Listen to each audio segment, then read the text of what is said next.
everyone, and welcome to this Rebalance Earth fireside chat. And I'm absolutely delighted to have Murray Cohens, CEO of Space Intelligence, joining us for this fireside chat. Just a quick little introduction. So Rebalance Earth is running a series of webinars where we look to invite, expert speakers on the work that they're doing to effectively improve our planet. And it is within that framework that we've got Murray, and I'm going to ask Murray if you could please, introduce yourself. Tell us a little bit about, who you are. I know we just discussed, about you being a Superman, but give us an introduction. Well, first of all, thanks very much for inviting me on this podcast, this event. I'm the CEO and co-founder of Space Intelligence. My background is really a professional tree hugger, I would say. I've come from a background of really conservation science. That's my driving motivation to address the challenges we face. It sounds a bit grandiose as a society, as a global society, with respect to climate change and biodiversity loss. I've measured thousands of trees in Gabon, in particular, worked around the world in Indonesia, Sierra Leone, Cambodia, all on forestry projects, and did my PhD on the topic, so the use of satellite data to measure forests, and met a fantastic guy called Ed Mitchard, who came up to Edinburgh to work with, and together we co-founded Space Intelligence as a means to bringing these technologies, satellite data, to monitor environmental systems and forests in particular. And we've grown subsequently to a team of, what are we now? I think we're 11 people, soon to be 12 and soon to be 13, providing maps of forest and forest carbon around the world. So an incredibly exciting time for us. And as I say, great pleasure to be here. No, it's great, and it's great to have you with us. Just before I forget, so for you who are in the audience, if you want to ask a question, please don't hesitate, to use the Q&A button, and we'll address them later on in this webinar. So, Murray, you mentioned that you spent some time in Gabon. As you know, this is our location of where we're looking to launch our pilot. Could you perhaps tell us a few words about, your experience about Gabon, or, some information about Gabon, the country itself, and tell us, the fun you must have had in terms of measuring the trees there? Yeah, sure. I mean, Gabon's an incredible place in that it still has a very large extent of forest covering the nation. It's got a fairly small population, very, very small population, largely concentrated on the coast and down in the south of the country. And so these very, very large tracts of forest, still with charismatic megafauna like the forest elephants, gorillas, chimpanzees. The work that I was doing there back in 2009 was working for the Department of Climate Change, undertaking forestry surveys, so literally measuring thousands of trees, hugging those trees, getting the DBH tape around them, and collating that all in a large forest inventory, which was then analysed by Ed Mitchard, who I mentioned earlier, with respect to satellite signals. And it allowed us to make a first biomass map of this part of central Gabon. So it's really, I think, at the forefront of what's going on in forest carbon, nature-based solutions. And they've managed to retain this very large tract of forest, which is going to be absolutely crucial in the fight against climate change.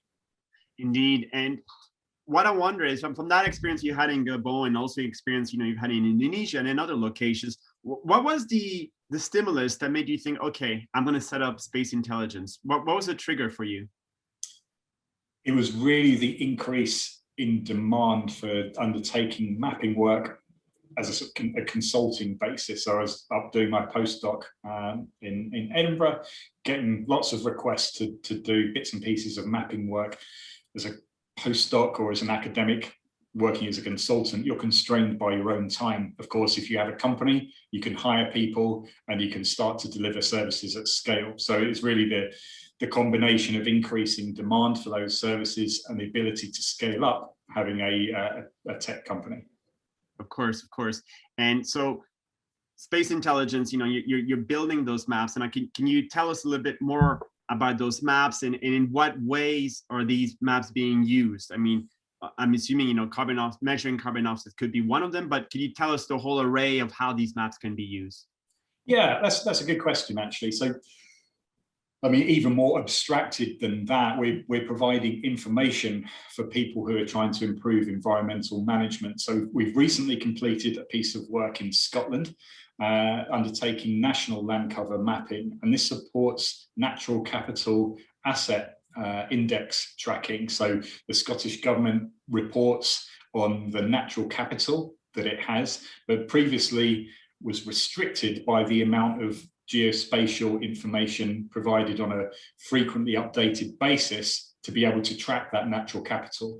So what we did was get a huge amount of satellite data, apply machine learning techniques to upscale field measurements and create these wall-to-wall maps. And so we're producing those on an annual basis, and this will allow the Scottish government to report on the amount of natural capital it has, but then also identify opportunities to restore the landscape, sequester carbon, and enhance biodiversity. So that's one particular use case. But broadly, I'd say the major driver is the response by governments and increasingly now the private sector in responding to net zero commitments. Larry Fink wrote that letter to CEOs at the beginning of the year. And companies, pension funds, big energy giants want to offset and mitigate their own emissions. And that means investment in these nature-based solutions projects. You need a baseline map of how that area where you're investing once looked, a contemporary map to understand what's going on now, and the change between the two gives you your baseline against which to develop a project. You also need a map of forest carbon, which helps you to understand how much carbon benefit you can generate by developing your project. So the maps, it's really the information which supports the development of those projects. That's what's really driving what we're doing. And then once those projects are established, then you require ongoing monitoring to provide assurance that what's being done or what's being claimed to be done on the ground is indeed being done. And so we provide that as well. So that's really the heart of our operation. No, that's great, because obviously, you're providing the data and the intelligence, to enable the decision makers to make informed decisions, which is wonderful. I want to hone in a little bit more around the forest and, and their capacity to absorb carbon. So, I mean, forests, take time to grow and they develop over a long period of time. So I would assuming, the work you're doing is one that goes over decades, potentially, because to be able to monitor these kind of effects, you need to have that kind of long run. And how do you monitor the changes of a forest in terms of its carbon offsetting? Right. There's different components to that. It's like you have different types of projects. So say something like an avoided deforestation type project. Yes. You might create in an area of high deforestation with a lot of mature rainforest, but say there's legal logging, expansion of agriculture, and hypothetically that's operating at 5%. You propose to put in a series of measures like reduced impact logging, some community development program which takes it down to like 1%, the deforestation rate. And then from there, that difference generates the benefit, the additionality. Yes. So what you need to do is have a baseline of change prior to the project, and then monitor the change following the project. And then you need to assess those changes against other similar areas or a reference region to compare what you've done to a condition where you didn't have the intervention. That's the counterfactual. Yes. So that's how you would measure your impact in an avoided deforestation case. Right. And let me make myself the devil's advocate, for the case, for example, of Scotland, in your use cases, why would I stop them from just going straight, let's say, to the European Space Agency and say, hey, can I get some pictures, from Sentinel-2 or Sentinel-3 satellite, and I'll just do the work, myself. But surely, there's a lot of IP, a lot of knowledge that you have accumulated as space intelligence that adds on top of just a simple map, right? Yeah, I mean, but going from the process of acquiring that satellite data to having something which is useful on the ground with respect to planning, understanding natural capital, that's quite a complicated process. So yes, anybody is in fact welcome and able to go onto like the ESA archives and acquire SAR data from Sentinel-1, the optical data from Sentinel-2, and indeed many people are already doing this around the world. What we're offering is that this is a service. So able to do this at scale with a team of PhD qualified people who have been working, in this area for a long time, and can offer this in a sort of predefined time frame, very well understand the challenges, and can provide accuracy assessments as well. So understanding the uncertainty in what you're producing, and that's where the sort of the special sauce is. That's where the core IP is. Of course. So you mentioned earlier in this call that that you were recruiting people quite rapidly. Yeah. So can you tell us what is your long-term vision of space intelligence, and what does success look like for space intelligence? Yeah, that's a great question. So really, I mean, our vision is a world where there is a lot more restoration of natural ecosystems which have been heavily degraded by human activity. To do that, we know that there needs to be sustainable flows of finance to support people on the ground, often in very, very poor countries where this is happening, and us providing the information which allows people to establish those projects and move forward with confidence that they are generating the impact that they think they are. So we've been working largely on a project by project basis in the past couple of years. We're now scaling up, as I mentioned, to map entire countries like Scotland, and we'll be increasingly doing that across the wet tropics. So providing more information which is sort of ready to be queried by a wide range of people, and not working so much on a project by project basis. So that's where we're getting to. We're moving there now, and that's what's allowing us to scale. That's great, because I think this is where there is this great linkage, between Rebalance Earth and space intelligence.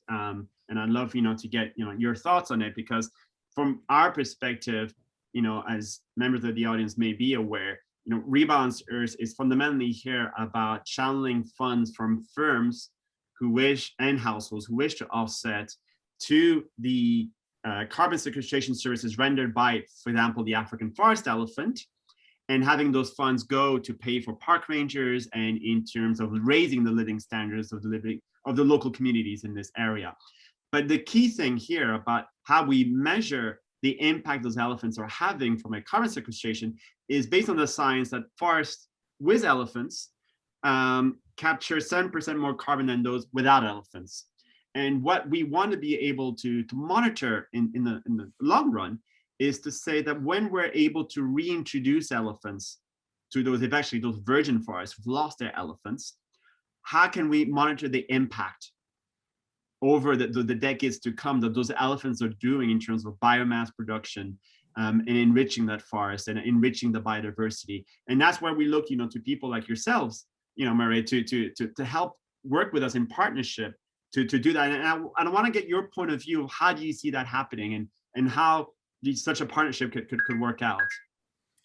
Yeah, I mean, I do love that idea. Certainly that biodiversity and the charismatic megafauna has to be part of this. There's so many empty forests now around the world where, yeah, you've got standing trees, but there's no animals left in them. So the resilience of those systems will decline. And there's some interesting work you'd shared with me about the carbon stocks. In terms of how you measure the impact, where you might conceivably restore forest elephant populations, I think carefully designed experiment is definitely going to be required, and you will need a combination of some well-planned forest plots combined with some satellite data analytics, which upscales those plot measurements. And that's a fairly classic way to deal with this. So you'd ideally, in order to tease out the impact, you'll want to examine the changes in the forest carbon stocks in the places where you've restored elephant populations. against those forest carbon stocks where you haven't done it, assuming you've got to be careful with pseudo replication. You're assuming that all other factors are equal in that case.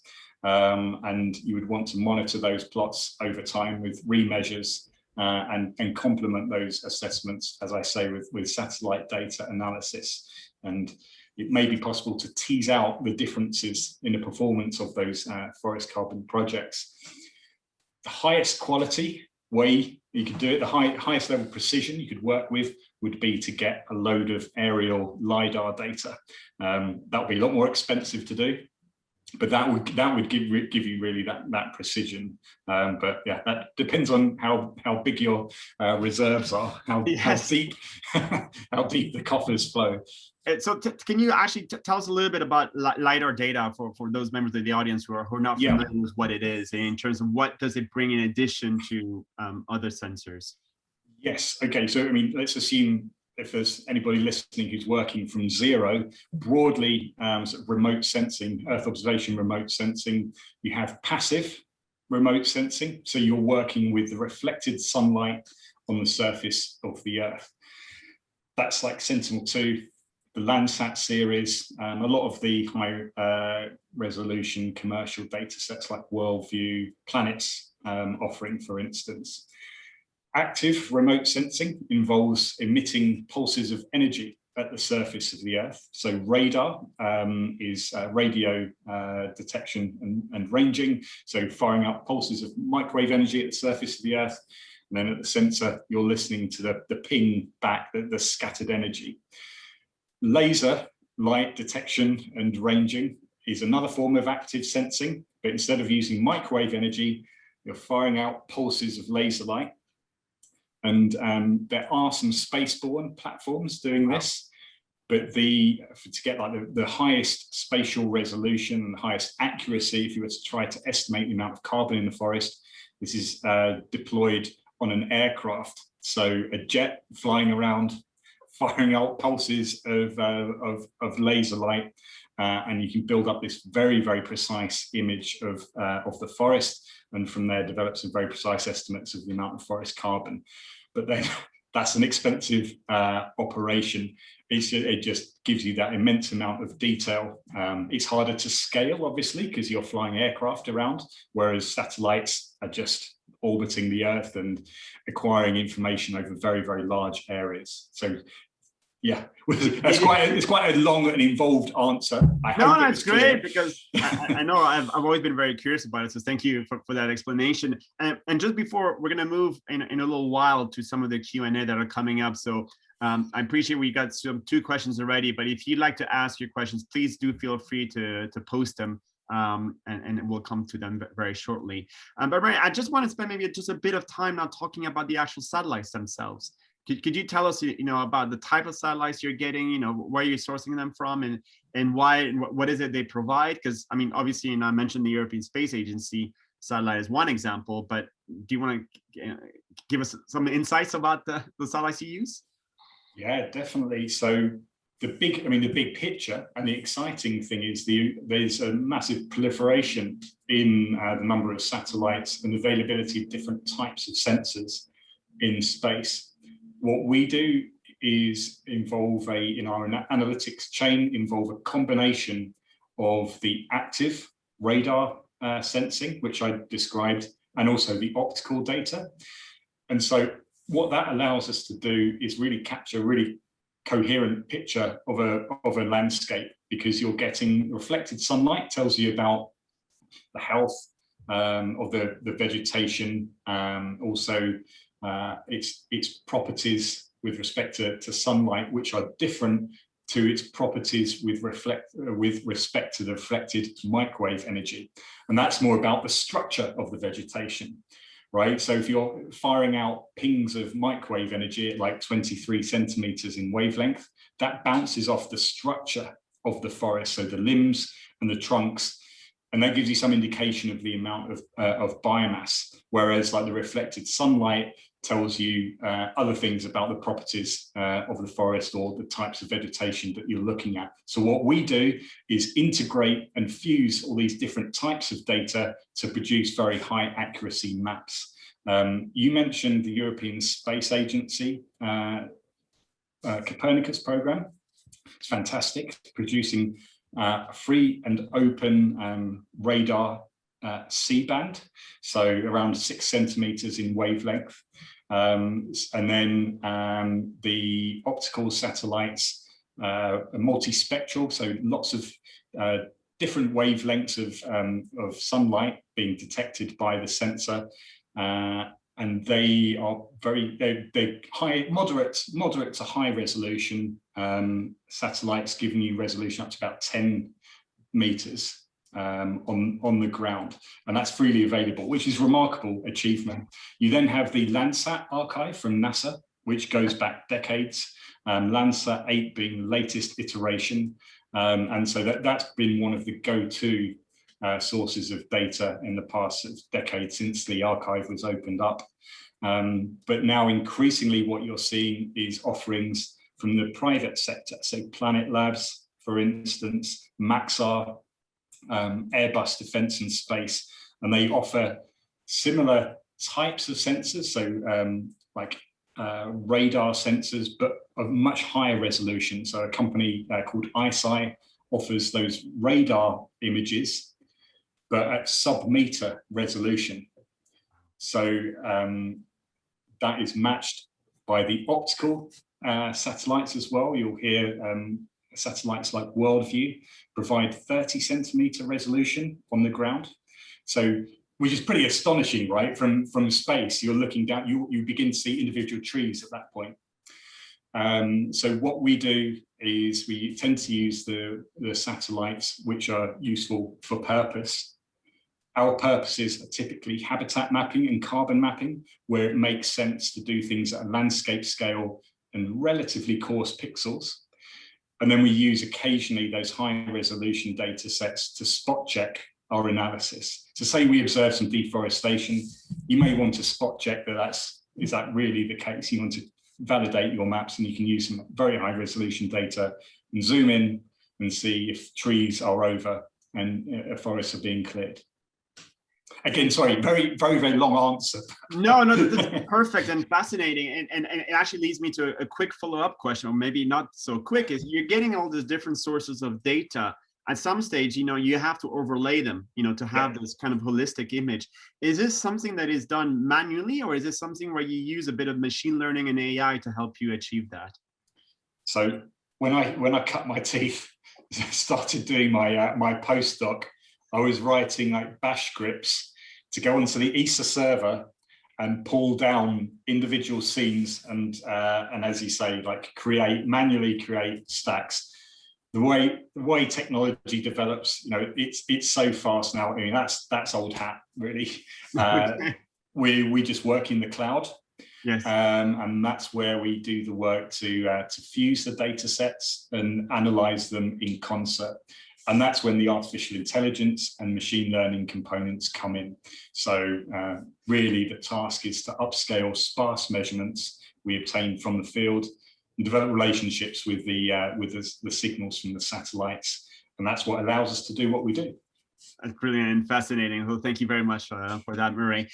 So we're now opening the floor up to the Q&A, and there's two little questions, which things are more towards me, so I'll answer them rapidly. So yes, this webinar will be available as recording. We'll be posting it on YouTube and sharing it on LinkedIn, Twitter, and all social media platforms.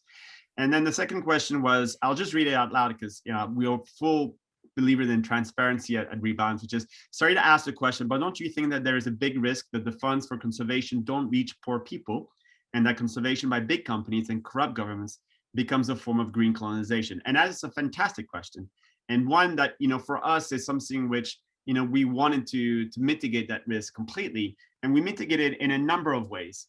First of all, we as Rebalance Earth do not work with any companies that have not made a public, clear, and verifiable statement that says when they're going to hit carbon neutrality. So we're not here to be used for greenwashing. So that for us is a number one criteria. Now, with regards to making sure that the poor people gets it, that's the beauty about our platform that we're using. We're using a blockchain platform. Now, blockchain, for those of you who don't know it, is a technology that enables cryptocurrencies like Bitcoin to be used. But it's also being used by enterprise and institutions around the world, because effectively what it provides are what I call the 3 T's: transparency, traceability, and trust. What you see on my platform is what I see on the platform. There's no ways of hiding stuff. So whenever someone purchases a carbon credit or a voluntary carbon offset on Rebalance, you are guaranteed that all the monies, a significant portion of the monies, go straight to the local communities, because we're here to raise their living standards. So when I say most, because a chunk of it also goes to pay for the park rangers. Be happy to answer this in more detail. If you want to send me an email, it's simple. It's walid@rebalance.earth, and I'll happily answer it in more detail if you'd like to. I see there's also a point in the chat box. Can I just make a comment on that question as well? Yeah. So I think it's a fantastic question, as you say. So there are risks associated with this.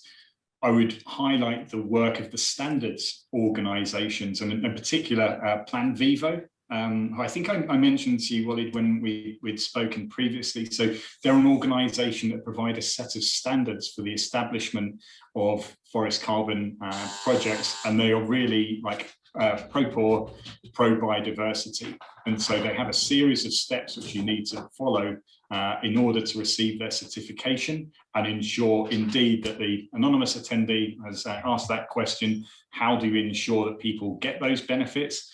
There are certification processes already in place, particularly I would highlight Plan Vivo, to ensure that that doesn't happen. So I would suggest or recommend taking a look at the work they're doing. It's great work. Great. Thank you, anonymous attendee, for your question, and thank you, Murray, for the answer. Jamie has asked also the question, which is, Murray, what has been your biggest challenge in scaling space intelligence? Biggest challenge? Oof, that's a good one. There's the practical aspects of scaling a company. Is prioritization, I would say, actually. So what do you do when you've got myriad tasks? Really they're sort of endless. So that task of prioritization and picking the things that you should do first. Developing a very, very skilled and committed team as we started the company was absolutely key. So the right team, getting the right team, I think has been important. But we've been successful. Our first employee, Dr. Keiko Nomura, was fantastic for us, and we've gone from strength to strength since then. And I'm just going to build on that, Murray, because Rebalance Earth is my 7th startup, and by far the biggest problem is always, scaling in terms of recruiting the right people at the right time, because you can get them, but not say at the right time. So thank you for your question, Jamie. We got also another question from Hugh, which is, looking at the different types of flora on the Earth, which absorbs the most carbon? Also, if the answer is forest, is it right to plant trees for forests at the expense of grasslands, etc.? Is there a good balance that can be achieved? Yeah, it's a very good question. So typically most people are interested in fast growing trees in the tropics as a means to sequester carbon. One type of vegetation substrate which we should mention is peat. So these stocks of semi-decomposed organic material, largely which have formed since the Pleistocene, so the last ice age, which can contain an order of magnitude more carbon than the forest vegetation on top of them. Is it right to plant trees at the expense of other systems? Very good question. I don't think anybody is going to go solely for a carbon-based project and obliterate other systems which were there before. So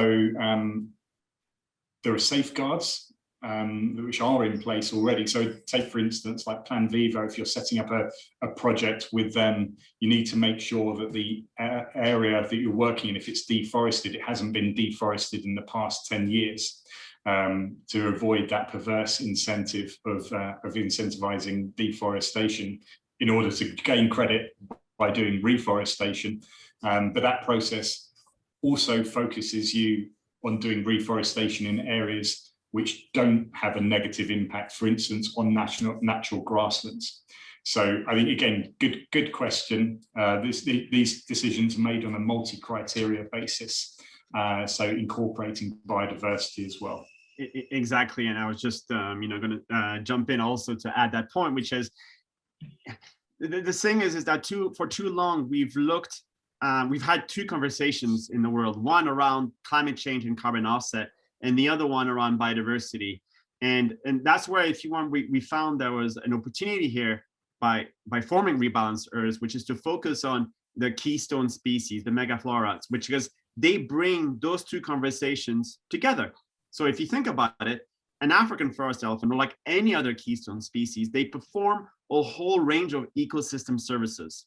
And I know Ian Redman is one of the attendees, and he'll be able to tell you more about it.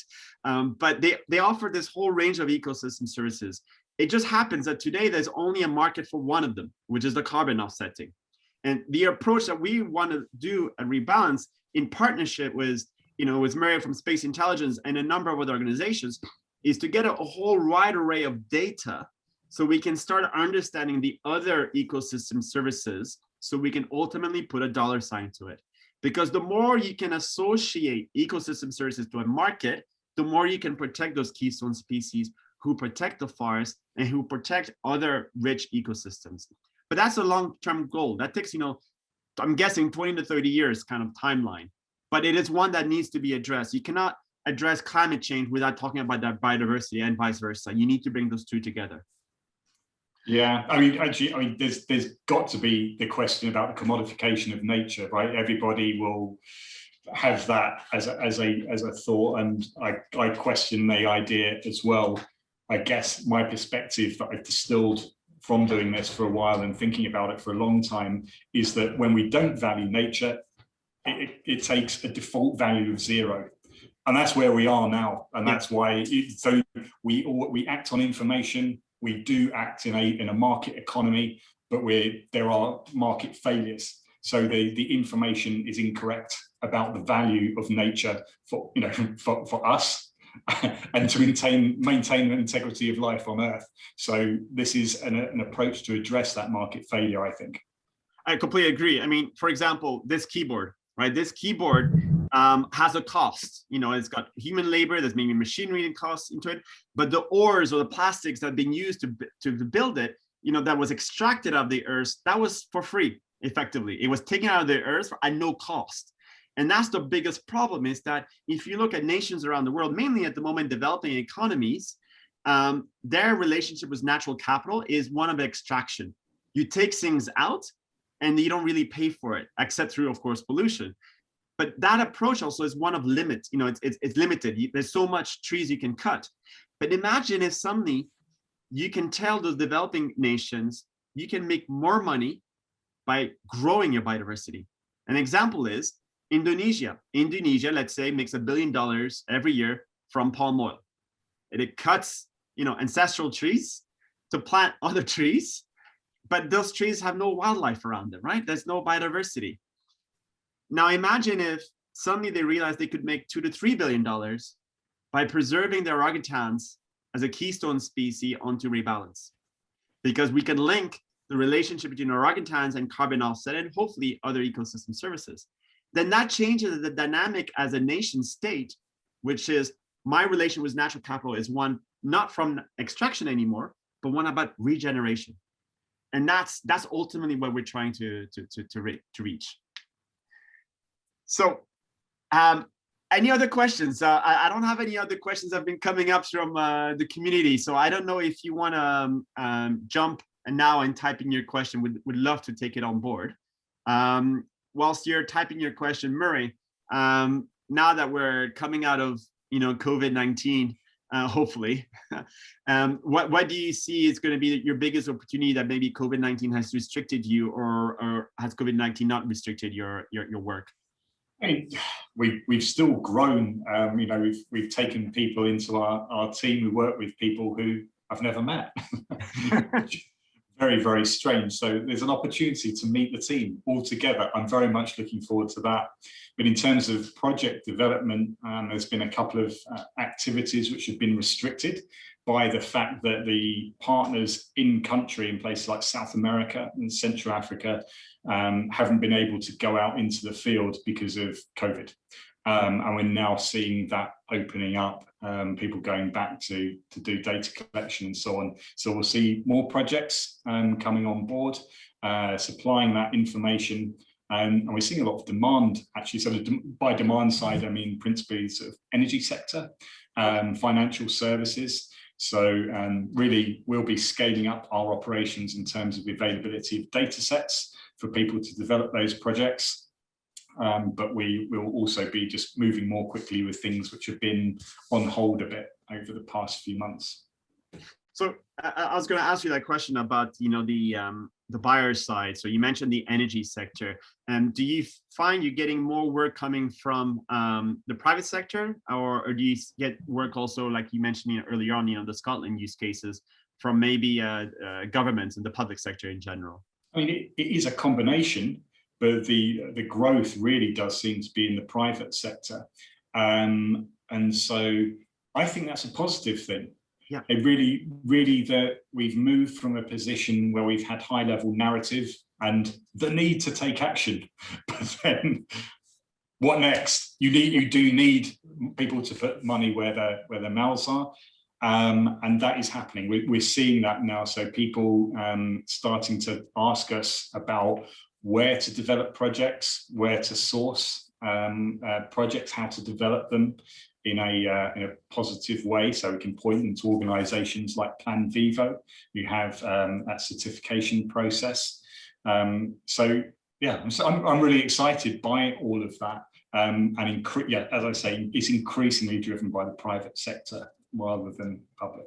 And you think that is also led by, you know, increased awareness by the global community about the impact we are all having, you know, in our environment, whether that is reflected in the Greta Thunberg, the Swedish activist, you know, mobilizing the student community, or David Attenborough with his documentaries, or even the COP26 conference coming up in Glasgow.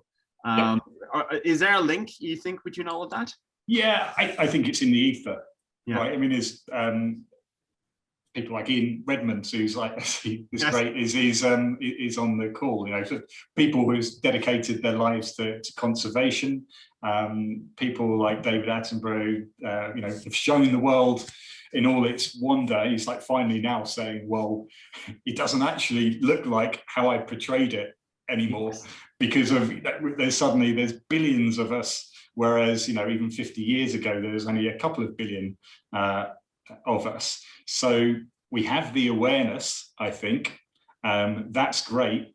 Awareness raising only goes so far. So it's that what next bit. And I do think it sounds crass, but it's the flows of capital to allow these projects to be created and allow them to be sustainable. So to support forest rangers, for instance, to support community development in very poor countries, and to support the development of those countries, it requires money. So we've seemed to be hitting now that point where people are starting to commit money to actually instill action. And I think that's a positive thing.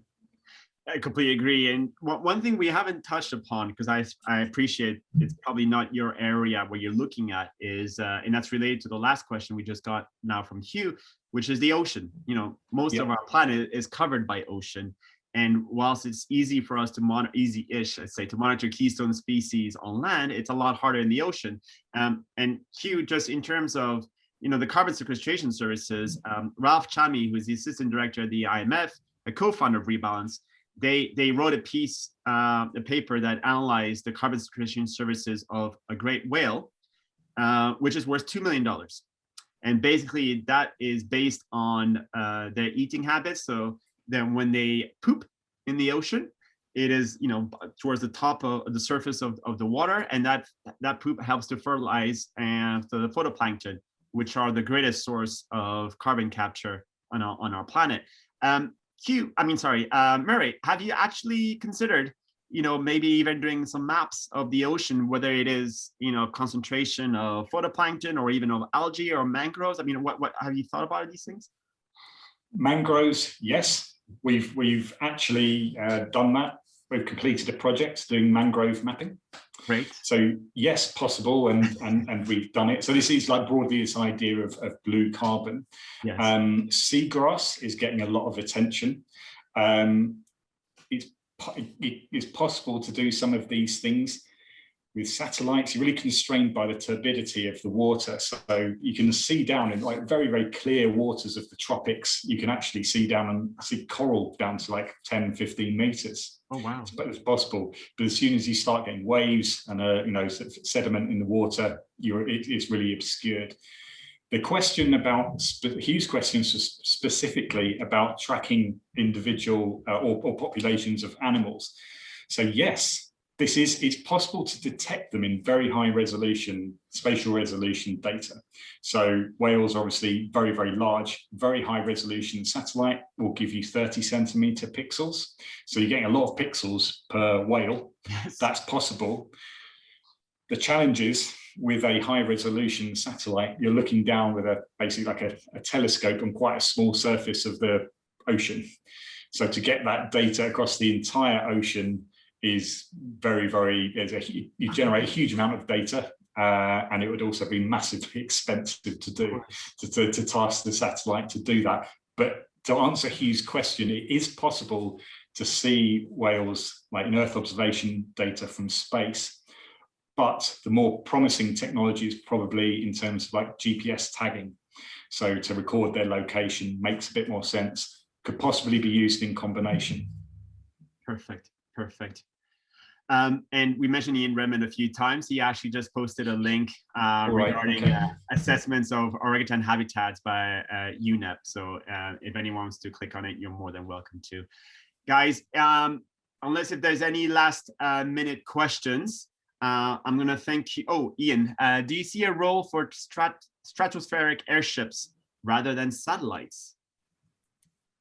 Ooh. This is an interesting one. It's just come onto my radar in the past year or two. Yes, possibly. So they kind of sit in between doing field data and using satellite data. So you can obviously sort of deploy them to where you want to go quite quickly. You'll be able to quite readily collect large amounts of quite high spatial resolution data because it's so close to the surface of the Earth. The way I'd answer it is it depends what you want to do. So say you want to measure, estimate the amount of carbon in the world's forests on an annual basis. Really, you need to be using satellites because that gives you the massive scale opportunity. If you're trying to monitor a project with like very, very high temporal resolution, then maybe there's a role for the airships, and if you want to track animals, maybe there's a role for some airships. But it depends on what you want to do, I think. Yes, indeed. Well, I'm going to thank you very much, for taking the time, Murray, to tell us about your journey, to create space intelligence and all the great work you're doing, and also for answering the questions from the attendees. And thank you, the attendees, for asking all your questions. So this brings an end to this webinar. I just want to end with one point, which is Rebalance Earth has actually built a platform called the Guardians, and I'm just going to put a link within the chat box now for those of you who are not aware of it. And basically, the Guardians platform is a platform where we have experts like Murray and others who share the work that they're doing to effectively help our planet. But it's also a whole range of individuals who are just curious about what can be done at a local level to support any of our initiatives and just to discuss between each other. So we invite you all to join if you haven't already. And we also will be publishing the video of this webinar on the Guardian platforms, on LinkedIn and all social media platforms. So thank you very much again for your time. Thank you, Murray. And all right, thank you. All very soon. I want to jump in and say thank you everybody for dialing in to watch. Thank you, Waleed. It's been great to be on, and a big huge shout out to the team at Space Intelligence as well, because I'm here giving this this interview, speaking with you. They've worked exceptionally hard. My co-founder Ed and the rest of the team, they've been working exceptionally hard over the pandemic, and yeah, all credit to them actually. So thanks to you, thanks to everyone, and it's been a pleasure. Thank you, everybody. Till next time. Bye-bye, everyone. Bye-bye. Cheers.